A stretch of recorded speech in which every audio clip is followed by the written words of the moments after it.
तर इराण आणि अमेरिका युद्धाचा फटका भारतीय बाजारपेठांना सध्या बसताना पाहायला मिळतोय। भाखळा फळ मार्केटमध्ये मोठ्या प्रमाणात फळांची आवक वाढली आहे आणि फळ विक्रेत्यांचं मोठं नुकसानही होत आहे। दरम्यान आखाती देशांमध्ये फळ या ठिकाणी निर्यात होत नसल्यामुळे साहजिकच फळांची आवक वाढली आहे आणि दरही घसरले, त्यामुळे या फळ विक्रेत्यांना याचा मोठा फटका बसतोय।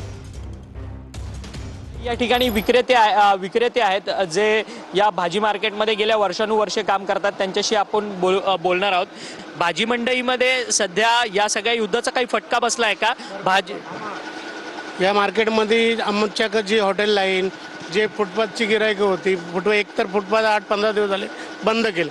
जे 5 किलो 10 किलो माल घेणारे ते सुद्धा आता येत नाही आणि त्यात या गॅसचा लफडा, गॅसचा प्रॉब्लेम असल्यामुळे हॉटेल लाईन बी आता ठप्प झालेली आहे। हॉटेल लाईनची जी गिरायकं होती ती बी बंद झालेली आहे। खूप जास्त परिणाम झाले। पूर्ण मार्केट खाली दिसते तुम्हाला। काही एवढी गर्दी, सकाळच्या पारी एवढी गर्दी असायची, पण पूर्णपणे आता गिरायकं नाही आहे, काही नाही, पूर्ण माल तसंच पडून आहे। प्रेजी, खरं तर किती हॉटेलांना तुम्ही माल टाकत होता, आता सध्या किती हॉटेलांकडनं तुम्हाला मालाची मागणी येते, भाजीपाल्याची मागणी? नाही, आमच्याकडे जवळजवळ 31 हॉटेल आहेत, पण 30 हॉटेलमध्ये आता सध्या 4-5 हॉटेलांना माल जातो। व्हिडिओ जर्नलिस्ट कमलेश डोंगरेसह अक्षय मंकणी, TVN मराठी, मुंबई।